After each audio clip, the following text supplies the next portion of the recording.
Jaganmohan रेड्डीची वाय.एस.आर. Congress party ही मागच्या वेळी विधानसभेला 175 पैकी जवळपास 150 जागा तर 25 लोकसभांपैकी 22 जागा निवडून आल्या होत्या।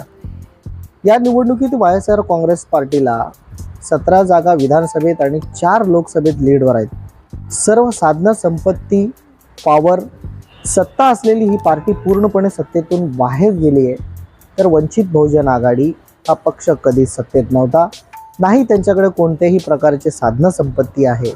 हे सर्व नसताना देखील वंचित बहुजन आघाडी लढतोय हे सुद्धा काही कमी नाही आहे।